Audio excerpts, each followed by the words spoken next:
I got to a point where, because I'd been there for probably so long, I'd said to Dad, look, if you want to go, you can go. He was at peace at that point in time in terms of that, giving him the medication and painkillers and stuff like that. So he was, in a comfortable position. Whether or not he could hear me or not, I'm not sure.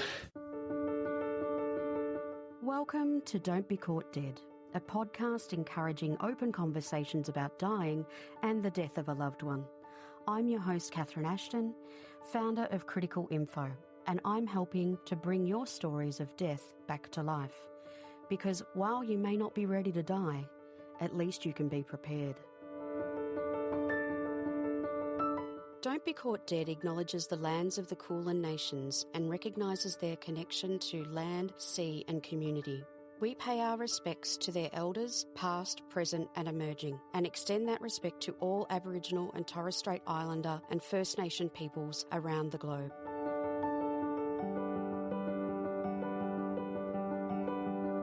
James Robinson grew up in Frankston, Victoria with his mum Helen, dad Ken and brother Michael in what he describes a very loving and connected family.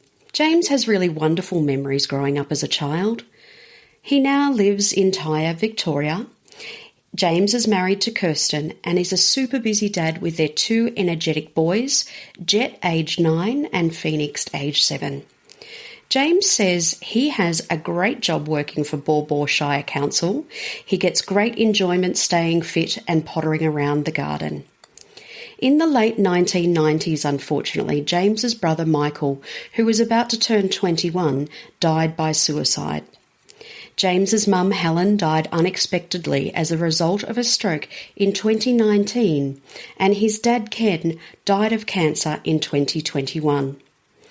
Life has changed a lot for James following the death of his mum and dad in such quick succession, or from out of the blue, as James describes it. This is James's story. Thanks for joining us today, James. No problem. Thanks for having me. Can you please tell me about a time someone close to you died? Yes, a few examples in my life, unfortunately. So my brother passed away when I was 18. He was 20, so over 20-odd years ago now. So a long time ago, it feels like it. So that was probably my first experience of, an immediate family member. Had a few grandma and grandpas pass away as well over the period of time. But, yeah, certainly my brother was a huge impact at that point in time. And then in 2019, Mum passed away from a stroke. So she had a stroke and then 4 weeks later passed away. So that was quite significant. She was super fit and healthy. And then 2 years after that, a little bit over 2 years after that, Dad passed away. So that was 2021. Dad passed away from multiple myeloma, so a rare blood cancer, bone marrow type of cancer. So, yeah, certainly all three, probably apart from Dad, given we knew his diagnosis a couple of years prior, but certainly all three, not planned, not something that I'd ever, planned or thought of in terms of losing a brother or a parent. So, yeah, my brother took his own life, unfortunately. Fit, healthy, young man, good job, good mates, great family. We were a really tight, close family. So, yeah, huge shock for everybody, for us, for friends, not into drugs, not into alcohol, lived a really good life, close mates. And, yeah, just, took his own life a couple of weeks before his 21st birthday. So, yeah, I was 18 at the time. Just left a note saying he loved us, and that was it. So it was a really hard one to grapple. Look, I probably, I was only 18, so to process it for me,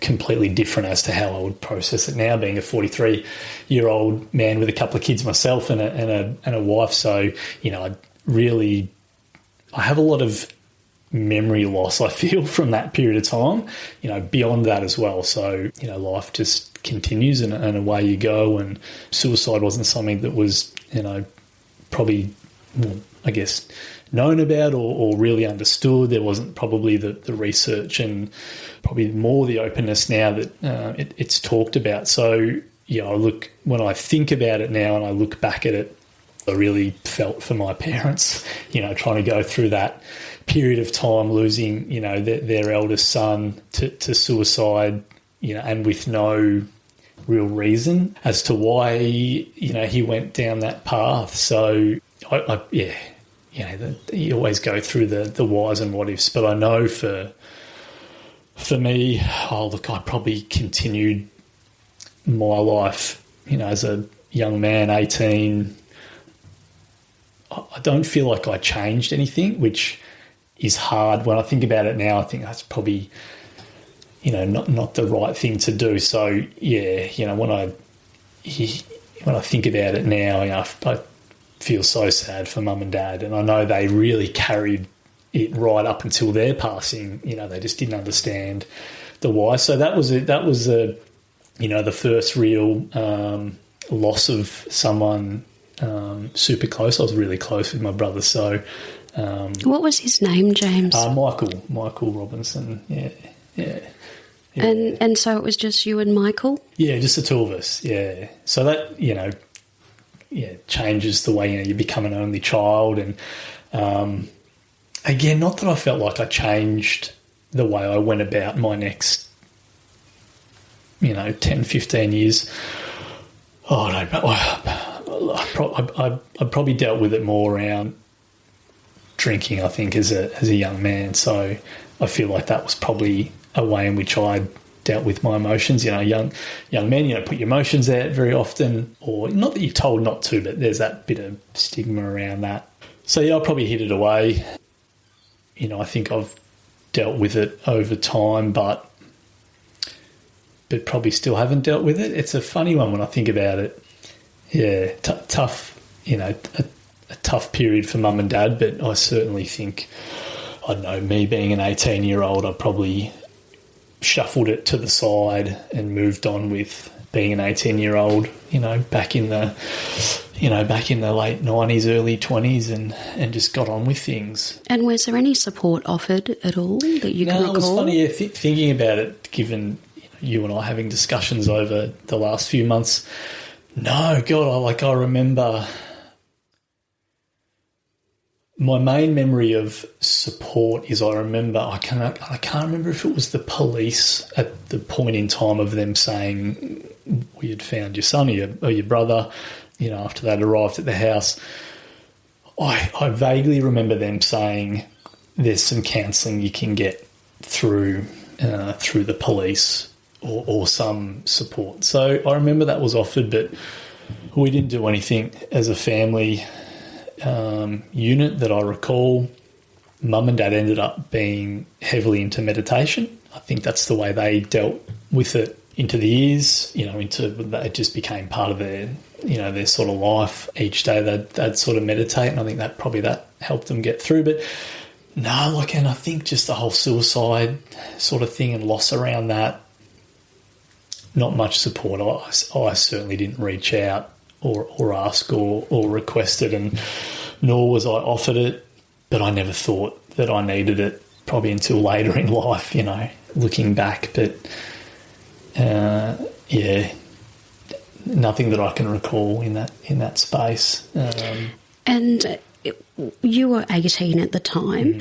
Were you still at school, or had you gone to university? Yeah, I was I'd finished year 12, I'd worked for a period of time, and then I'd stopped working and was moving to go into university. So, and I travelled for a little bit after that actually as well, which I in hindsight, I think, why did I do that at that point in time? Why didn't I, in that year that followed, he had passed away in late Jan, and then I think later on that year, towards the end of that year, I travelled a little bit, not for long periods of time, but yeah, like I said, I sort of just continued with my life, and I look back at it now and I think, geez, I wish I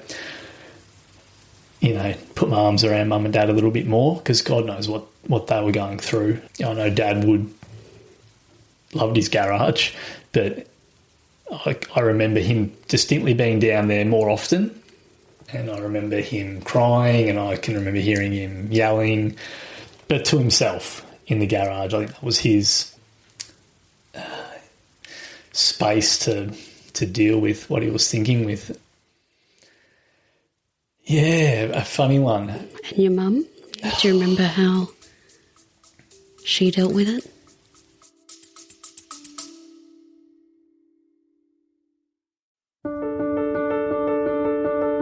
Talking openly about death and grief can sometimes be triggering.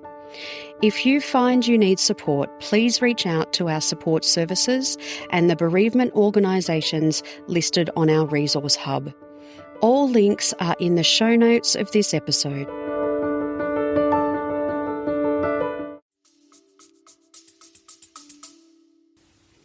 Look, I don't have great memories around that sort of initial period. The family were very supportive. We had a great extended family with cousins and aunties and uncles, really interconnected, and really valued our family time.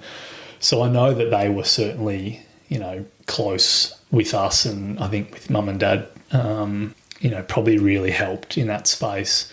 But not that I can remember it super clearly, But I think at the same time they were very, how do you deal with death, and probably death in that way as well, and how do we support, mum and dad and myself. And, I have this really clear memory of, I think it was after the funeral, me sitting in my bedroom and my auntie coming in, and the only thing she could say to me, and it's not her fault, but I have such a clear memory of it, was, "Oh, you haven't made your bed properly, and this is how we do the corners." And I sort of just looked at her, and and she just did the bed, and then just said, "I'll leave you be." And I have that such a clear image of her doing that, and I think she was just unaware of how to support somebody and how to so it was such a shock. It was such a shock. So, and I think it really, people really struggled with that. But I certainly know the family were there and were involved with mum and dad. And I think for mum to deal with it in her, years to come, 10, 15 years later, she often, because we often talked about him, we were very open in that space, which I think really helped. I do think it probably frustrated dad a little bit at times, but I know my brother was sick for a period of time. He had encephalitis and was hospitalised and in the ICU, and it might have been around the 12 months after that episode when he took his life. And there was some research that mum had found, because I think mum was trying to close the book and have a reason as to why he'd taken his life. I think she really struggled with that, understandably so. I think I think there was some research or something that can affect the brain and the chemicals, and I think she felt he wasn't the same after that illness. I can't remember a change. I felt he was a pretty typical, 19, 20-year-old, slept in, had good mates, had a few beers, but not much, but was into cars and, mountain bike riding, all this sort of stuff. But she sort of hung her hat on that was, that changed the direction for him and resulted in this. So I think that's how mum dealt with it. I think she sort of needed closure on that why. But that was 15, 20 odd years later, but she would often come back to that. So, and I don't know. Could be, But I think that's how mum probably tried to manage that why for herself.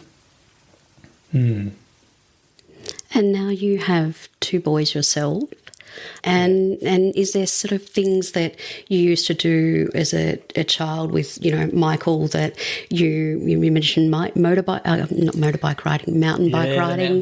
Yeah, look, definitely. I've got a couple of mad mates who love mountain bike riding, and I've since got into it the last handful of years. But yeah, it's definitely the eldest Jet is is a keen mountain bike rider. So he and I are doing a heap of rides, which is great fun.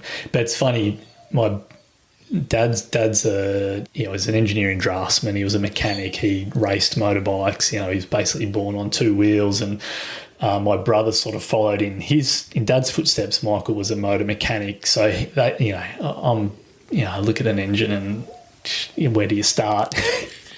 Call the mechanic for me. I didn't get that side of things, but Michael certainly got dad's genes in terms of being a mechanic, and he was a mechanic at the point when he passed and was into rally car driving. But Michael's also into mountain bike riding too.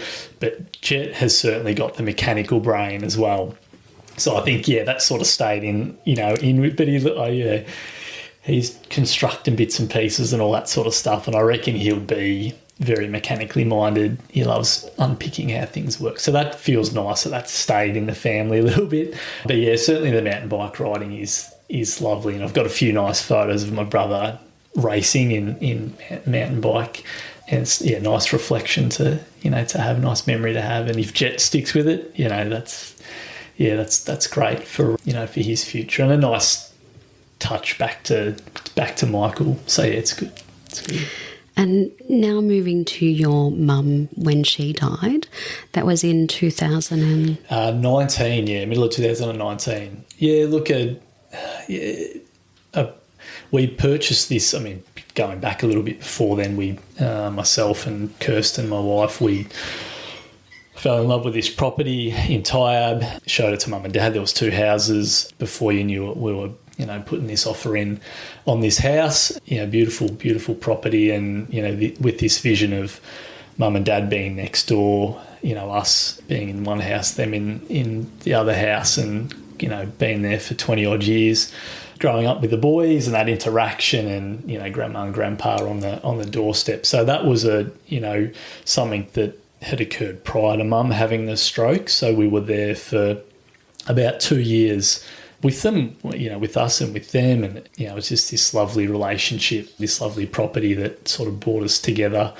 Not something that we'd ever planned or thought of, moving in with your parents and Kirsten's in-laws. But, mum had this really special connection with the boys, a real grandma, and would wrap her arms around them all the time, and them with her, this beautiful connection. And Jet had with grandpa as well. And Phoenix was only young. We moved in there when he might have been just getting into a toddler. And mum, beautiful sunny day. She's out in the veggie patch. Remember having a chat with her and dad had a dinner and dance, I think, with the local men's shed at that point in time that evening. And mum's fit and healthy, 72 odd year old, and, probably 15, 20 years of life ahead of her. And at the start of that year, going back again, at the start of that year, Dad had just got diagnosed with multiple myeloma. So Dad, fit and healthy, rode motorbikes still, right up until 6 months before he passed, he was still rode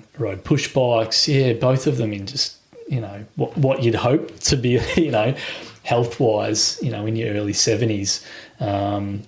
They went out for dinner, and next thing, mum's got a headache, and Dad recognised that part of her left side, within sort of 20 minutes of her saying, I think I've got to go home, and then her headache getting worse, Dad noticed getting into the car, she couldn't lift her left leg. So it was a hemorrhagical stroke, type of stroke, I think that's how you pronounce it.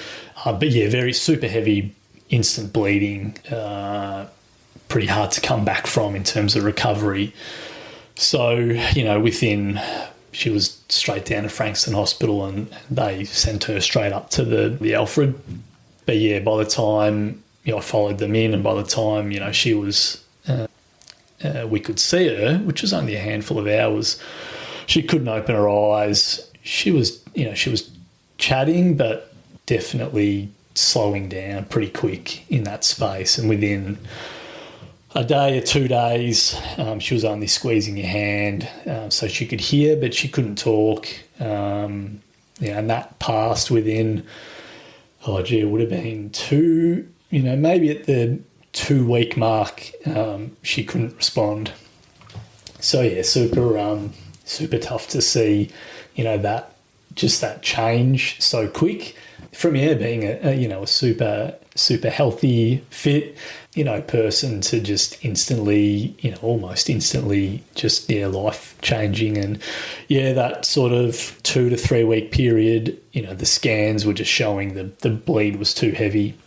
The impacts on the brain were too heavy. So, it was just take her off the life support and see how long she lasts. And so that was four weeks from a stroke to her passing. So, super shock. And, with that, I guess in the background, for me, it was, a horrific, unexpected death of mum, but also knowing that 6 months prior, Dad had been diagnosed with, multiple myeloma, and there was that journey to come. So you sort of think, okay, well, we'd sort of planned a little bit that, well, gee, it's great that they're next door. Mum and Dad are next door. We can support Mum to support Dad throughout whatever, journey he's going to take with the myeloma cancer. And Dad had held off on chemo because his protein levels that sort of indicate how bad the myeloma might be within the system were quite low, so they wanted to hold off on any chemo or form of treatment. So he had a good 6 months of no treatment. It was just monitoring. And then it would have been 2 weeks prior to Mum's stroke that the doctors had said, oh, look, your levels are going up. We probably better start the chemo. Yeah, and then Mum's stroke occurred, within the week of Mum's stroke. Dad's doctors were saying, look, we probably should get onto the chemo sooner rather than later. Mum's death, and Dad had said, I'm not doing anything until, we sort of work through Mum's funeral and passing. But would have been after Mum's funeral, maybe 5 to 7 days after Mum's funeral, Dad was in with his first round of chemo. So, for Dad to had this whole other journey to focus on. So, and he's grieving the loss of, his wife of 45 odd years, whatever it might be. Yeah, so a bloody shit period. And tell me, do you recall that decision-making process where were you involved in that, where you had to decide to take off the life support from your mum? Yeah, definitely. Look, it was a whirlwind, to be honest, just given the severity of the stroke, and the way in which Mum deteriorated, you kind of knew that, there's no chance that she's going to come back. So I feel like I probably came to terms with, she's not going to talk.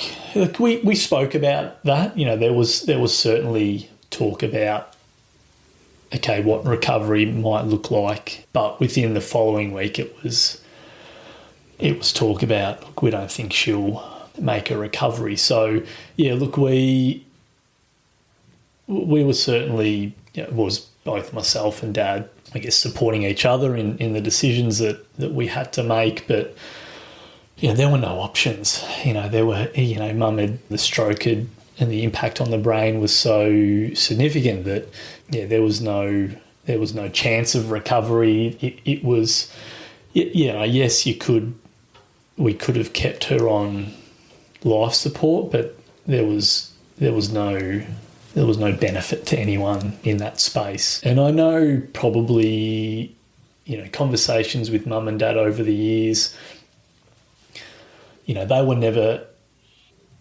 fond of, hey, keep me around just because, I guess, and if if I'm not speaking or talking, or I don't have that ability to have a quality of life, I don't want to be here. So, you can make that decision. Not that I don't think it was ever written down anywhere, but we often touched on it every now and again. It was often on the back of conversations around my brother passing, when you'd move into that space. So, I guess it was an an easy decision given the state Mum was in, that, there was no quality of life for her. So let's take her off the life support and just let the days and let her body manage it. Oh, mate, can't remember off the top of my head how long it was. Unfortunately, we were both home, which I kind of regret.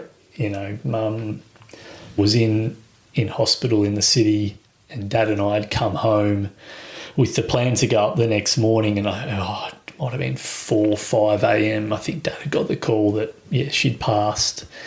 So I really feel sad about that. I sort of kick myself a bit that no one was there when Mum had passed. I'm not religious or anything like that. I don't have, but I do feel sad that she passed without someone sitting with her, holding her hand. I sort of regret that element of Mum passing, but yeah. Did COVID play a part in that at all, James, given that time period? No, that was just prior to... Yeah, okay. Unfortunately, Dad, he got... And it's funny, actually, going back to Mum, kind of glad she wasn't here for COVID. I don't think she would have coped very well at all. But, look, Dad had the impacts of COVID, unfortunately. Lost his wife, 2019, started chemo at the back end of 2019, and then, COVID hits 2020, and, he's grieving, couldn't see me, got to protect himself because of the impacts of chemo and the immune system being down. So he really locked himself. I don't regret he had to do that. But it's funny, Kirsten and I often speak about it, and I wish, if you think about Dad's journey through that period of time, I didn't see him for periods. Kirsten didn't. The boys certainly didn't see him the way they would have, because he really tried to protect himself, which is completely understandable. But if we had known that he only had that period of time, geez, I wish we were over there more often, And I think he would have opened the doors more. But yeah, look, he was, his health and immune system really compromised with the chemo, and he had to protect himself from getting COVID, because it probably would have really impacted on him. He'd had mild emphysema over the journey as well. So yeah, he really had to lock himself away. But yeah, what a shit time when, he's grieving his wife, he's doing chemo, we're next door. I mean, obviously I saw him as much as I could, but friends and family, few and far between during that period. So yeah, I feel super sorry for Dad, in that, when I think about it, him in that moment. But obviously, again, we didn't know, was he going to be around for 2 years, 5 years, 10 years? I think the average life expectancy for multiple myeloma at that point in time was around 5 year sort of mark. Yeah, Dad 2.5 years in when he passed around that time. So, he didn't even make, the sort of 5 year mark. But yeah, we went through all the 3 sort of publicly available treatments, chemo treatments. He'd often have a really good response initially, which was great, but then 6 to 8 months later, the multiple myeloma would evolve and change, and that chemo drug wouldn't work, so we'd have to change it. By the time we got through the 3rd, year and a half in or so, it was, well, alternate, or some medications that were more on the trial. You had to get into a trial. So, yeah, unfortunately, he got pneumonia. His immune system was pretty shot right at the back end, start of 2022. It's 2022. So we went up to the Alfred to try and get in on a trial drug, but his body was just too weak at that point in time, and the doctor said, look, you try and get fit, healthy, and then come back. But he was really on a downward journey from that point onwards, and had a few, issues with, almost passing, but, some heavy antibiotics got him through, and which was kind of great because we got to this point where he made the decision, probably jumping a little bit, but Dad actually himself got to make the decision that I've had enough. I don't want any more treatment. There's no other treatment options for me, and his body just couldn't recover from the state that it was currently in. So we were in and out of Peninsula Private a lot in that last, sort of probably 4 odd months. And look, he got to say, hey, I think I'm done, which I'm glad about. I'm probably happy I didn't have to make the decision, But we spoke about it, the days prior. He thought, I don't think I can do it anymore. And, I was supportive of him in that space, and you could see he probably wasn't going to come out of or recover any better than to try a trial. It was just, the antibiotics that he was on was just sort of holding him at that point in time. So he's made that decision himself, which kind of glad I'm sort of happy for him that he got to say, look, I've had enough. And so we got that opportunity to bring friends and family in, which was really lovely. And we were at a point in COVID where we were a bit more open and free. We were back out and about a little bit. And the hospital were great, and they said, just bring people in, no problem at all. So that was really lovely. And he had a heap of friends and family come. And I think he was in and out of probably, knowing who was there and that. But, people sat with him for hours and had chats and that, which was really lovely. And just gave people an opportunity to say goodbye, which was really nice. Because we didn't know how his body would just sort of hold on and sort of sustain him, I guess, and how long he'd be able to, I guess, take in who was there and who was around him. So it was nice that we had a bit of time before he got to that point of he was more asleep, and just his body was just going through the motions at that back end. So that was lovely. I'm glad that friends and family, and I'm glad for Dad that he had the opportunity to say goodbye and hear people and have people, with him. So that was sort of Dad's journey. And were you there when he died? Yeah. Something that you hadn't been able to do with your mum? Yeah, it was. Yeah, probably it's funny. I was, because you're in and out of hospital a fair bit, and I stayed the night a couple of times because I was thinking, I wanted to be there, or at least within the vicinity. Pretty hard to sleep on the old hospital chair, so the nurses, there's a couple of spare rooms, which I don't think they were meant to. I slept on a bed out to the side. But then it's funny, the one night I was just a bit cooked, and I thought, I think I've got to go home. And look, I debated it. Not debated, but I discussed it with Kirsten. Do I come home? Because it's just around the corner, so not far away. But I'm like, shit, what if he passes? And then, I was reflecting on Mum and stuff like that.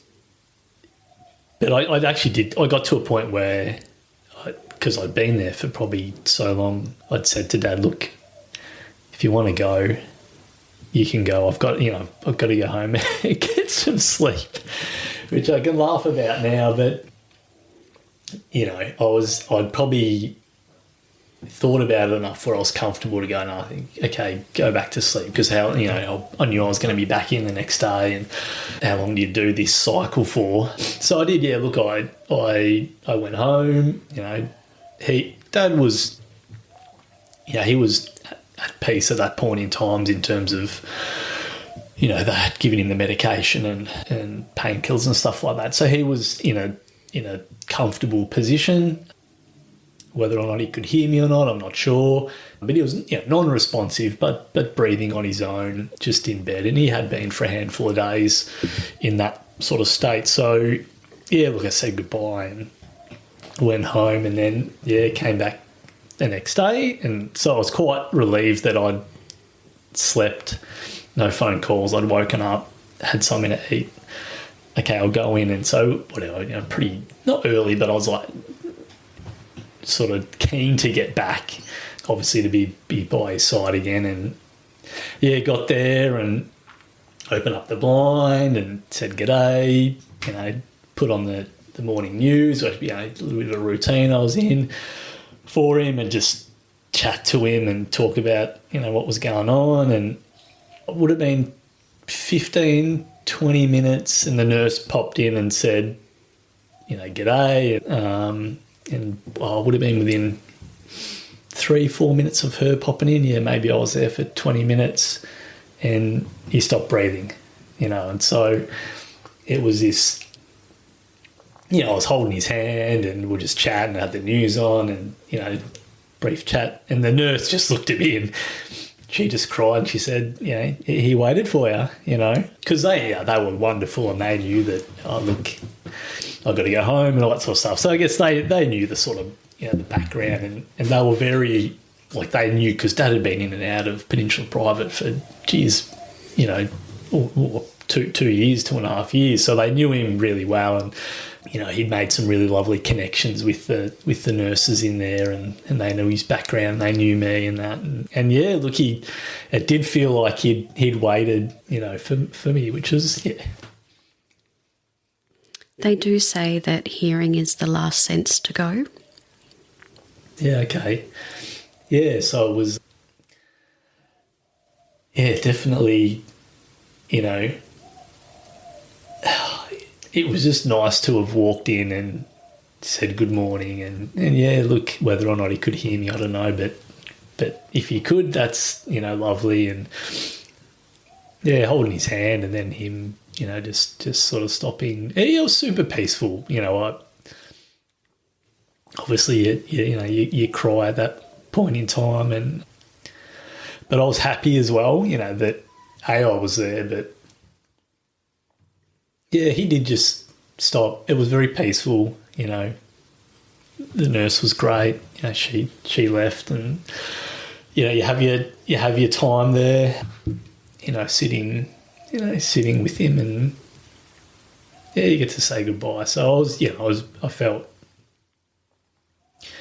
pretty blessed that I was there, that he did pass at that point, because I probably, even though I'd said goodbye and went home, I still would have kicked myself if he had passed and I wasn't there. So yeah, look, it was, I'm really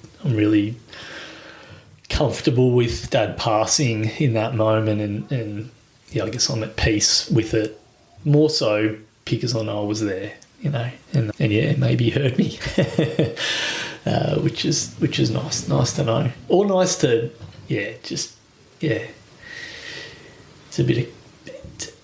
it's an easier way to, I guess, close off on someone passing, given you were there and you've got that opportunity right at that point in time just to say goodbye, yeah. And how long did you sit with him for? Look, maybe it was only half an hour. It was funny, yeah, I do, even going into, even my brother as well. I mean, Mum, once we got in and saw her, felt a little bit disconnected. I don't know, it's a funny thing to think of, it's like she's already left. So what I was seeing, is Mum, but it sort of wasn't Mum. So I didn't stay with Mum that long, 10, 15 minutes. My brother, we had to obviously identify, which was pretty tough. But, again, that was, I didn't feel like I had the need to, with Mum to stay. And same with my brother, even though, that was the coroner's in Melbourne. Yeah, that was minutes. I think I looked at him and walked out. Did you have to identify his body, James? Yes. That was just part of the process. Yeah, because he was found where he'd taken his life, and then, cause of death and things like that has to go through. So he was in Melbourne when we first saw him. Yeah, and Mum she didn't want to go in and see him, and Dad and I did, but yeah. I'm kind of glad I did, but I don't feel like I needed to, reflecting on it. Yeah, so with Dad, look, I'd had weeks, I guess, preparing for Dad's passing, being with him, for a long time. When when he was communicating, we were chatting and we were talking about it, to him, sort of slipping away, I guess, and then to passing, I felt like I'd, made my peace and said my goodbyes, and so I didn't feel like I had to stay, with him for a long period of time. It might have been 20 minutes, half hour that I, just said goodbye again and gave him a hug and a kiss and packed up my things and, packed up Dad's things that were in and around the room. And look, again, the nurses were great. Had come in after a period. Or no, actually, I think I went out there and said, "Oh, look, I'm comfortable to leave now. Is that okay?" And again, I didn't know the next steps or what what to do. But at the same time, I wanted to get home to Kirsten and the boys, and I'd obviously messaged Kirsten, just said, "Dad's passed, and I'll see you soon." So look, I and each to their own, but for me, I'd had that period of time with him that I was comfortable, that I didn't need to sit there or be with him for the next steps in what the hospital would do with Dad. And I wanted to get home to Kirsten and the boys as well, and and be around them, and because you know that how old was Jet at the time? 7 and a 5-year-old. Don't how are they going to grapple with emotions and all that sort of stuff, and and Kirsten as well, and then to start the process of letting Dad's brother know, and family members and friends and that. So I wasn't with him for too long, but I was okay with that. And just going back to that process of you referring how you were exceptionally tired, and you had obviously been sustaining this routine that you'd developed with your dad, being at his bedside. So you mentioned that you would turn the radio on every morning. Yeah, that's right. Yeah, the TV I'd put on. I mean, I like my news anyway, but it was, you just sort of felt like you were keeping them up to date. Like I was keeping him up to date with what's going on, and obviously you would talk about, I would talk about the boys and Kirsten and family and, friends who had reached out. So I guess for me, I was treating Dad as if he was still listening and there, and giving him the news of the world and, our world and all that. So, it's funny, I enjoyed going into hospital and being with him. I enjoyed my time with him. I brought the boys in and things like that, but it's hard for them. They saw him at some pretty tough moments. He lost his hair and all that sort of stuff, and he'd lost a bit of weight, so as much as we wanted them to be with Dad and see Dad and Dad to see the boys, you are aware of how they process it or don't process it, and that exposure to, just hospitals in general and where Dad was at that point in time, it wasn't Grandpa that they knew, so it was a funny one to sort of grapple with how to manage the boys. But I had got into just that routine of seeing Dad, and even when he was well and I was bringing in clothes and magazines and all this sort of stuff. I just you just roll with it. Being the last, the only child and that sort of stuff. It was me. Family and friends offered, and I'm probably thinking about it. I'm sure I took people up on offers of help and support, and people went in to see Dad or would cook food, for us as well.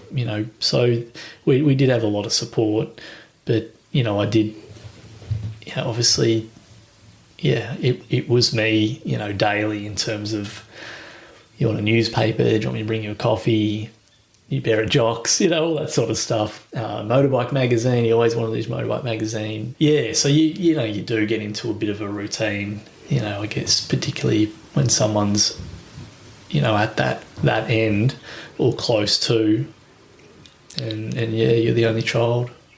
And when you get to that point where you made that decision to go, I need to go home and get some sleep, at what point in time, or what were the things that were going through your mind to make that decision? And I suppose be comfortable with that decision. Yeah. Oh, geez, when I think about it, I mean, I was just a bit mentally exhausted, and even though I was going home for the majority of it, but the last couple of nights I'd stayed in the hospital.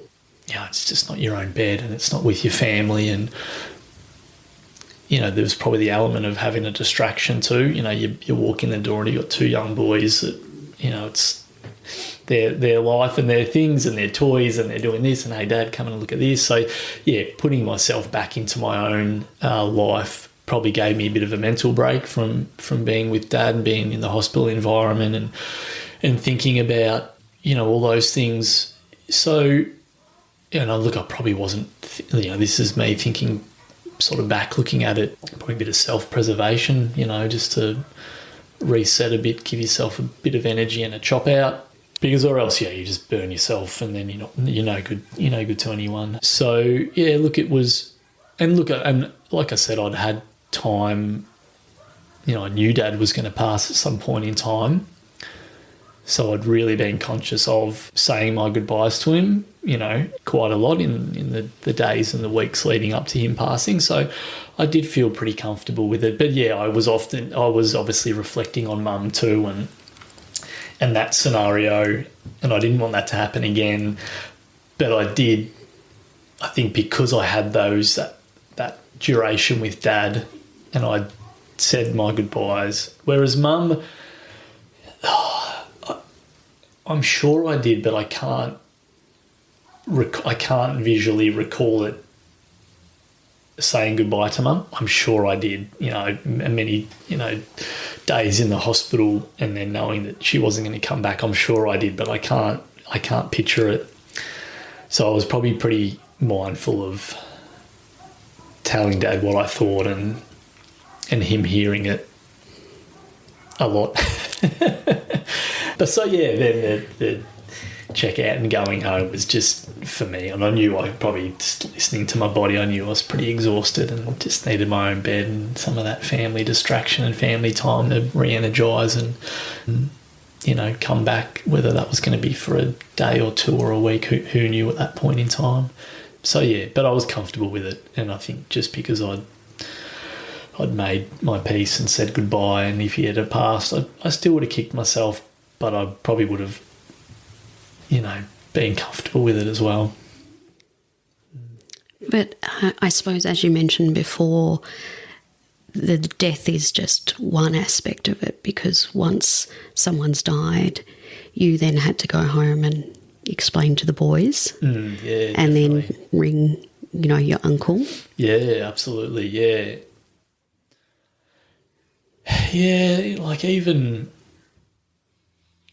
thinking about it now, I didn't actually have a plan in place. It's funny, in terms of organising funerals, even though I knew Dad was about to pass, I hadn't even jumped to those next steps. Had you had conversations with him at all? Yeah, he spoke about being cremated.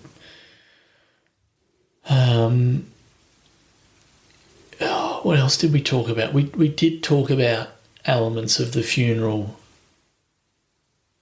Yeah, I think having the motorbikes there. I'm trying to recall our conversations.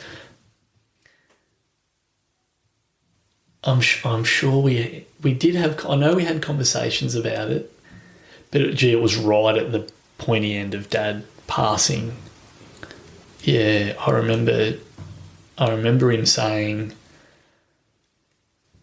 which was funny for Dad, but I remember him saying just out of the blue, you'll be right.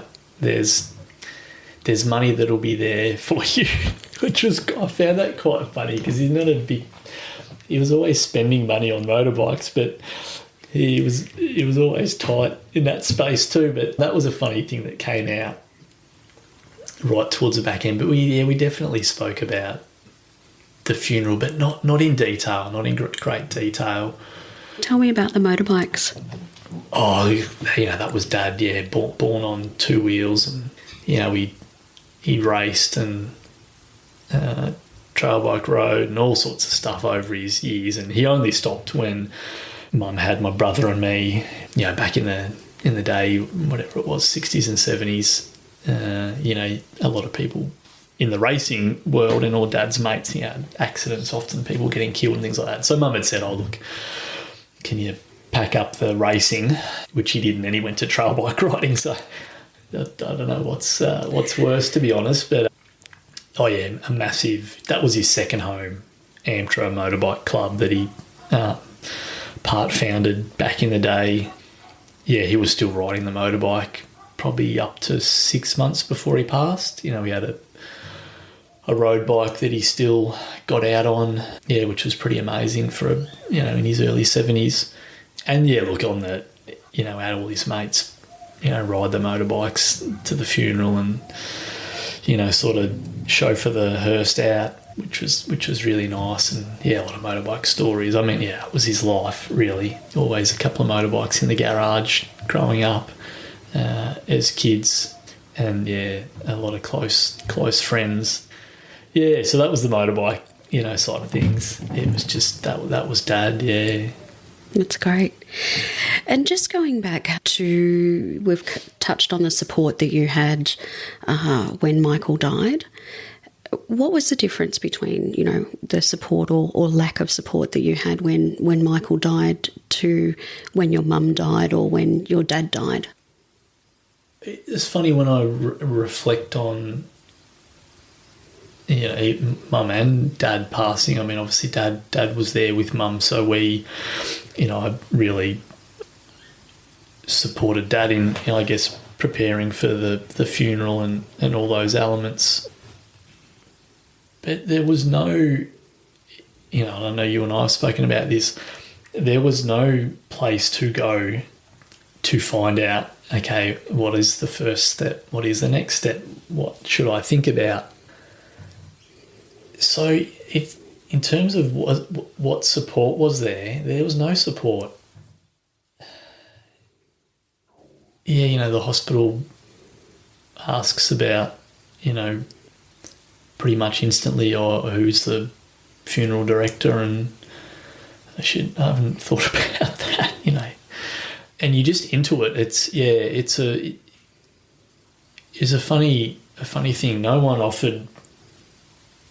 Not that I can recall, no one offered Dad or I counselling when Mum passed that I can recall. And no one offered counselling, when Dad passed that I can recall. You were just straight into funeral preparation. So it's a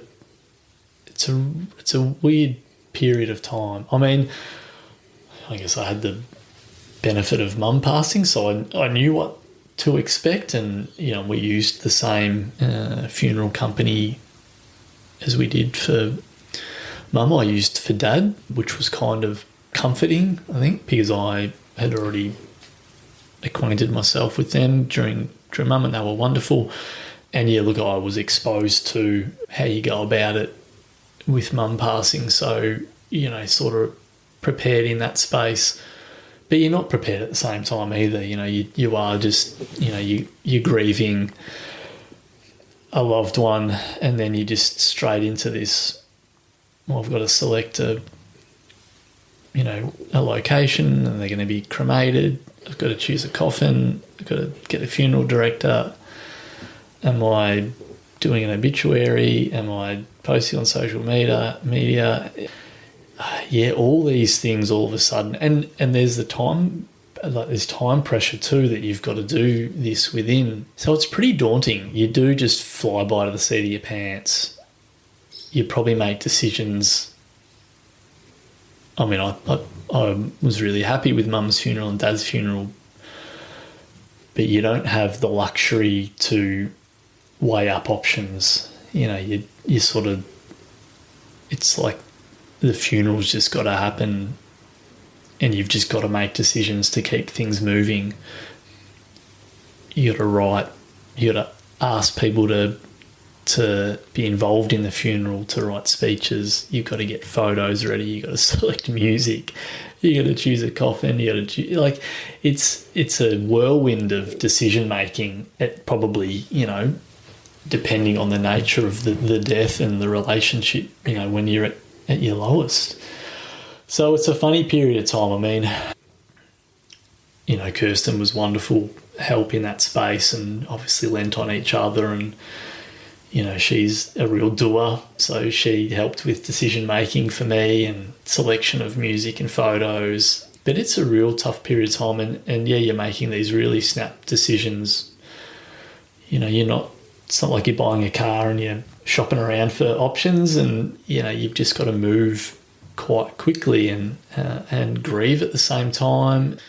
And where do you think that compulsion to move quickly comes from? Where do you feel that, do you think? I mean, well, I guess with someone passing, you know, there's this time period where, you know, you've got to have a funeral quite quickly afterwards. So I think just socially you're driven to, you know, you've got aunties and uncles and other relatives straight away asking questions about, oh, what date will the funeral be?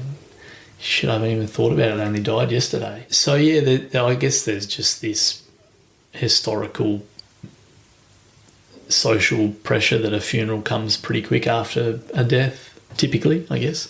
So yeah, you just move pretty quick in that space, which I think some people would really, really struggle with, I can imagine. Again, depending on who's passed away and the nature of it and the relationship. I'm sure people look back and go, gee, I wish I did that funeral completely different, and I wish I had known X, Y, and Z. And I know, and I've mentioned this to you, I know Kirsten and I had said during Dad passing that, gee, there needs to be a one-stop shop that you can go, what's next? What resources? Oh, gee, I didn't think of that. That's great that that's there. Because obviously beyond the funeral, you know, then you've got assets and you've got bank details and closures and superannuation and the ATO and, there's so much. You know, I know with Dad, you know, 6 months later I was still, you know, trying to close I don't know what it was, an RACV account or something. And you just like, wow, how is this so hard? Or I wish I knew, or why didn't someone tell me this 6 months ago? Because I could have knocked it on the head instead of dragging it out. And it just drags your grief out, I guess, and things you would hope you could put to bed pretty quick and not worry about. But yeah, there's processes to it. But they're not easy, and they're not, you don't have a guide. A guide would be wonderful. You know, yeah, and it's funny that Kirsten and I mentioned it, and then you got in touch. It's required. It's definitely required, because I think you would just slow down and you would be so much more aware of the process, the steps, what to think about. Yeah, I think it would help you make probably far better decisions at that point in time when, you're grieving a loved one. Mm. And knowing what you know now, have you done anything to prepare for your own death? Have you done any end-of-life planning, No, James? No, which is terrible, isn't it? Lost 3 family members and I'm still not planned. No, I don't know. I think, yes, I should. I know I should. You know, Kirsten and I have probably touched on things over the years, and look, I'm a bit like Mum and Dad like to be cremated, and like not to be kept on life support if I've got no quality of life. You don't want to be a burden to others. That's probably as far as I've got. Yeah, which I know is pretty terrible. And what do you think has been the thing that's held you back from being more formal with your wishes and documenting what you choose to do? Oh, I don't know if there's nothing's held me back. I know, particularly with my experiences, I know I should do it, and we both should do it. Nothing's really held me back. I think it's just actually making time to do it, to be planned. We're probably more planned around if we both went, what would happen to the boys, but not so much in, wills and things like that, which again, I should do. I know well and truly that I should do it, but yeah, just haven't made it a priority as such. Yeah. And given the scenarios that you've been in, how have you found when people offer their support, or how can they help someone who's grieving? What have you found that has worked well when someone's come to you and offered support? For me, I guess for me it was more just knowing that someone was there. Yeah, I try, I don't know, just my nature, I probably take on things, and particularly, during the death, particularly Dad, I think I just carried my own grief and my to-do list because I felt responsible for it. But in saying that, I knew that there were family members there who had offered support, even Kirsten, being there, but, and my mates as well. I knew there were people there, but I didn't feel like I actually had to lean on them to help, or to help me get through either the grieving or the planning or the preparation or the doing, of what came after Dad passing. But just the knowing that they were there was enough for me. Which sounds a bit obvious that would be, but I didn't feel like I needed to lean on people to do elements or tasks for me that then, would make things any better for me. I just probably carried myself and what I needed to do. I think it just helped me get through it as well, knowing that I was probably in control of, of everything once Dad passed. But certainly not to say that, friends and family didn't reach out a lot and offer their support. You mentioned that there was people making meals at times. Yeah. Look, definitely, that was definitely wonderful, and for both Kirsten and myself, knowing that you've got a fridge full of food. And I know we did that for Dad when Mum passed. Dad's a bit of a meat and three veg guy, not much cooking going on. Mum did most of the cooking, but I know that would have been a huge thing for Dad. Knowing that we were on the doorstep, 50 metres from his back door, but to take care of some of those really simple, small things. In Dad's case, when Mum passed, it would have gone a long way just to relieve some pressure for Dad, because I knew that if we didn't cook anything, he probably wouldn't be eating too much. So we probably, put ourselves in that space. Not that he asked for it. But it does help. And it's such a simple and easy thing, and not that we ever asked people for it, but if they offered, we didn't say no, so small things like that. But, certainly people, were offering photos stories and insights, for Dad, or, I reached out for stories. I reached out to his motorbike mates to put stories together and speak at the funeral, and, people were certainly, forthcoming for that, which was great. It took a bit of pressure off in that space too. What would you say, from your experience, would be the most significant challenge that a family faces after someone dies?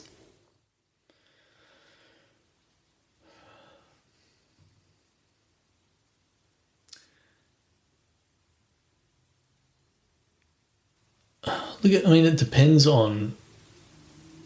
I think planning the funeral is just huge, particularly, maybe in an unexpected death. There's so many... Again, it's going back to, there's not a location to just go, okay, what do I need to do first? What's the most important step? And then what's the next? And then what's the next? So, it's bleedingly obvious, but a funeral is just... There's a hell of a lot to it. It takes a lot of time. And, you almost have this pressure that you're trying to do a funeral well for the person who passed, but you're almost trying to impress others, because there's an audience that goes and wants to hear about the individual. And so it's a hard period of time to grieve and to plan and to do it justice for that person. I certainly found, I wanted to make sure that, that almost all the people in Dad's life were acknowledged, or that, there were snippets in there for that individual who I knew was going to the funeral, that they could go, oh, that's when we did this with Ken, or whatever it might be. So that was hard. But, look, for me, it was probably all the stuff afterwards. Just the life, packing up their life. From house insurance and car registrations, transferring ownership over, banks, mobile phones, finding bloody passwords. And although luckily with Dad, he had a million notebooks that had all his email addresses, all his bank details. He'd almost, when Mum passed, because Mum was sort of managing all that stuff, the finances and all that sort of back of house stuff in life, Dad wrote it all down once Mum. So whenever he found a password or a bank account or something, he wrote it down in these little journals and notebooks, and they had handwritten contacts, and they'd cross them out. So they were so organised in that space. I think it's just that era. So I was fortunate enough that, going through the house and, you're packing up bits and pieces, but finding all these notebooks and finding all these passwords, people's contact information, bank account details, insurance details. I did almost just went through Dad's list, but it's daunting and it takes time. 6 months later, you're still trying to close up superannuations, Centrelink and ATO, getting bloody reimbursements from car insurance companies. They won't just drop money into a bank account for you. It's like $40 that you don't care of. They send you a check, but you can't bank the check because we're with ING and they don't have a face-to-face. These things you just don't think of. So it's just a process, and it's a time-consuming process. I had this box, or these 2 boxes of all Dad's journals and a million paper statements that they had of mobile phones and bank account details. I had this box that sat beside my bed for, God, it would have been almost 12 months, that I would just slowly go to and go through, and I've got to do that. So, I think, for me, it was, like I said, it was all the stuff afterwards. It was all the stuff that, you know, you were trying to do a funeral well for the person who passed. And, you know, so I did a bulk of it quite quickly, but as time went on, and you just get a bit worn down for the process, and particularly dealing with some companies, and you've got this probate, you're trying to say how many times you've got to say, I'm the next of kin, I'm the only child, yes, I've got this, yes, I'll send you the original, but it's not the original, it's going to be a photocopied version. All these just processes and steps that legally these firms want you to do. It's time and energy, and it takes a lot of commitment to get through it. Yeah, you're packing up someone's life. And how do you feel that it impacted on your grief and your ability to grieve? Oh, look, I kind of feel like I've been lucky. I don't know how to put it. With mum and dad living next door, I could take my time going through their house, going through their stuff, finding stuff I didn't know existed, finding a lot of my childhood stuff. So I could wander over to their side of the property and I could just look at stuff. I could stand in the bedroom with the best intentions of packing up a wardrobe or a drawer or something. But I really had the luxury of time, which I was really blessed with when I think about it, because I didn't have to sell a house or rent it out, or, they weren't in an aged care facility that you just pack up the room and you probably got to move on because they've got another client in. So, I could wander over any time. I could hang out in the garden, prune some roses and, think about mum, or go in the garage and just look at the endless stuff that Dad had in his garage, slowly sell bits and pieces that I didn't need or want, or give to his motorbike mates. He still had his car, still had his caravan, still had his motorbike, all these tools, from Dad was keeping stuff that was 50, 60 years ago, when he was a kid, he still had stuff. It's amazing, which I'm so lucky that he still had. I could reflect on it and give myself time to pack up their life. So my grieving, was over a long period of time, but I felt like I had time to do it, and I'm still cleaning. We since moved all their stuff out of that house, and we used that house after almost 12 months as an Airbnb, and we've got it rented out at the moment, which I actually don't enjoy because I can't walk over there, and it's certainly taken the shine off being at that property where we thought, I guess, mum and dad would be for 20 years, and now there's somebody else in the house and I can't just walk over there and sort of sit in a space where they were. So it's certainly changed now. But, I've got, a lot of mum and dad's stuff still, and it's in boxes in the shed, and, we're thinking of moving. So I'm now sort of going back through all their stuff and probably having a bit more of a blunt assessment of, do I need to keep this? Is it valuable to me? Will my boys cherish it? What does it mean? So I think, everybody's situation will be different. You don't want to rush,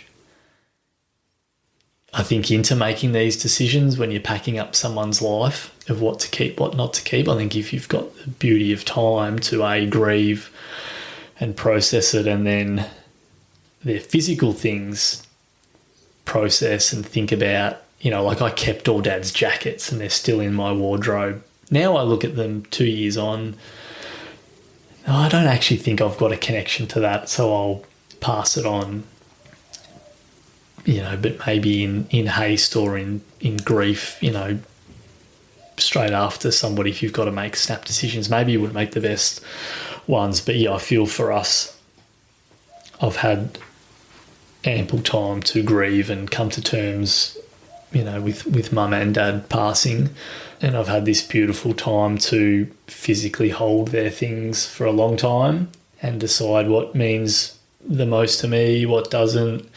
Do I need to keep it? Do I need to keep it for the boys? Can I donate it or pass it on? So yeah, that certainly helped in my loss and grieving times, being probably on our side in that space. Yeah.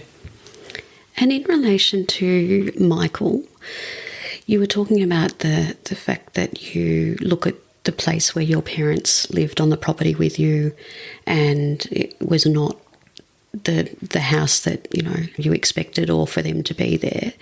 Is there anything with Michael's death? Obviously it was more of a public suicide.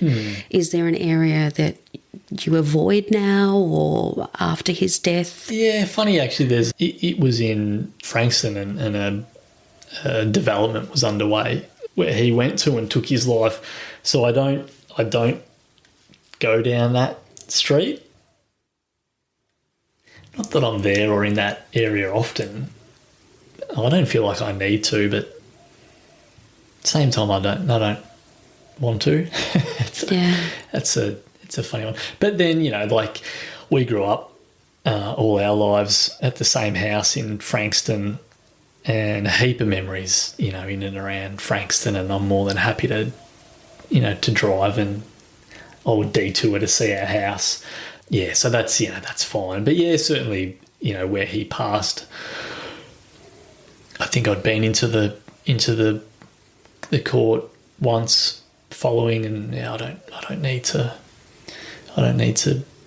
go back there or feel I want to. But then, yeah, at the same time, a street that comes off it, I don't drive down there, but I don't feel like I need to. It's not going to help me.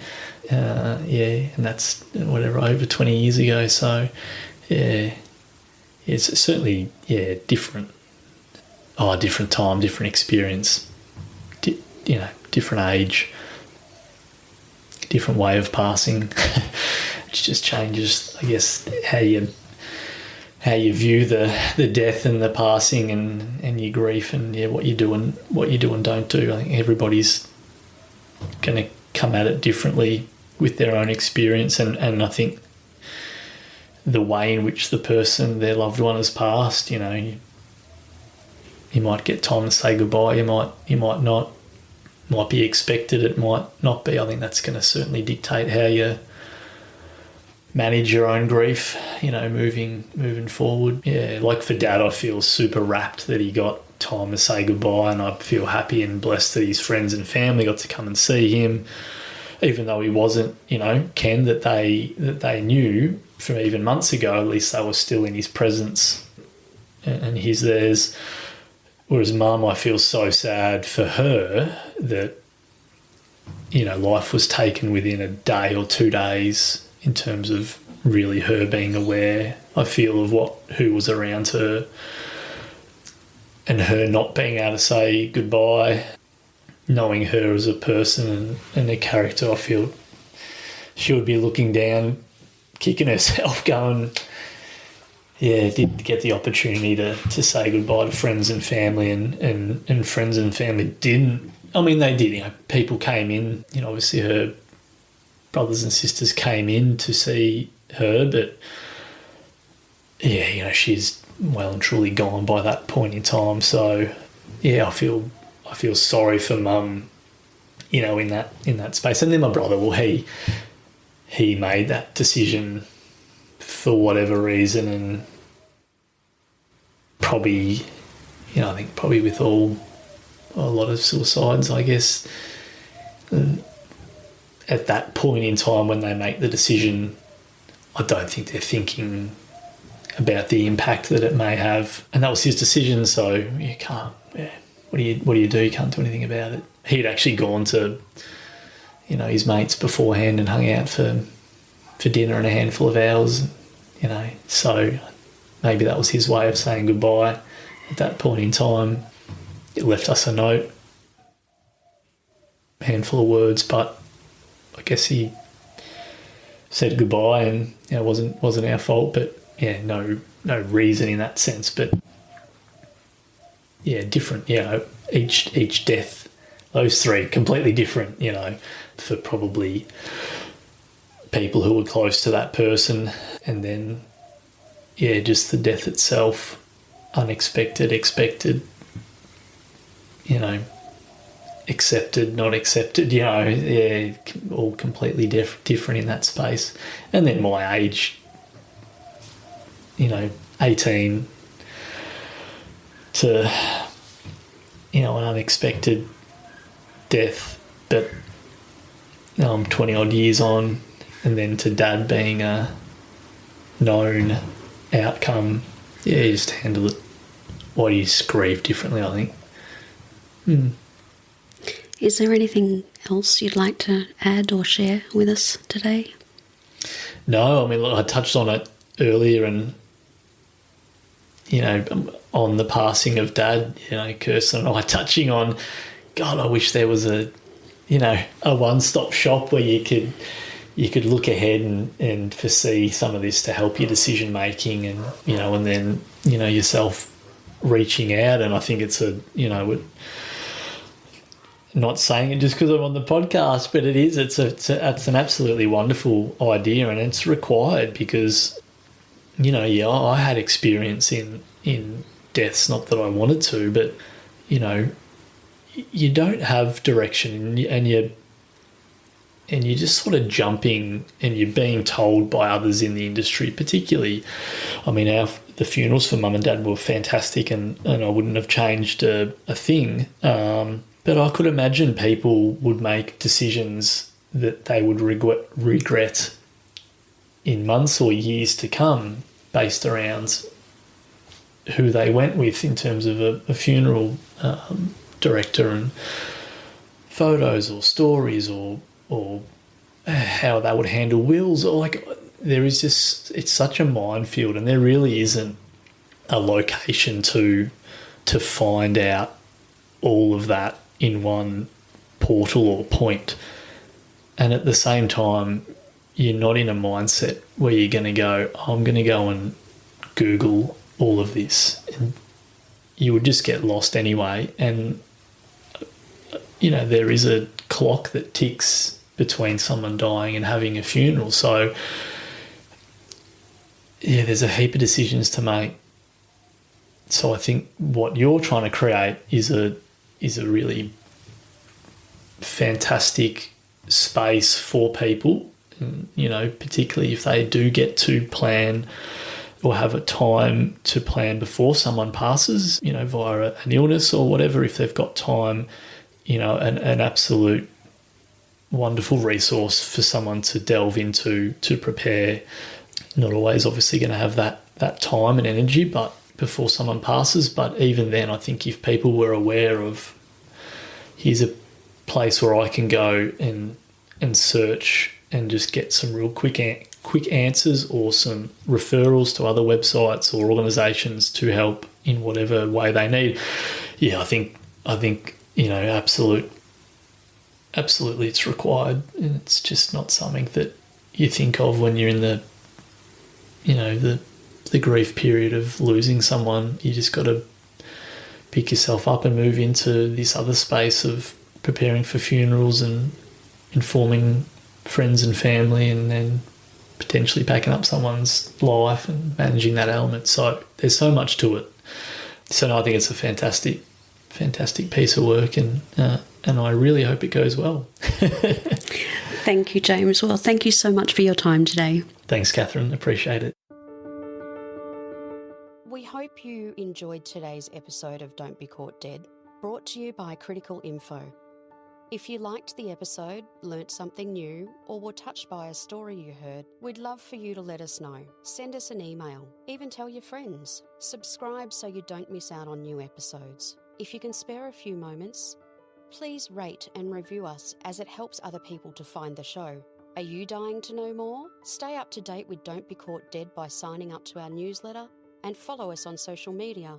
Head to don'tbecaught.dead.com for more information and loads of resources.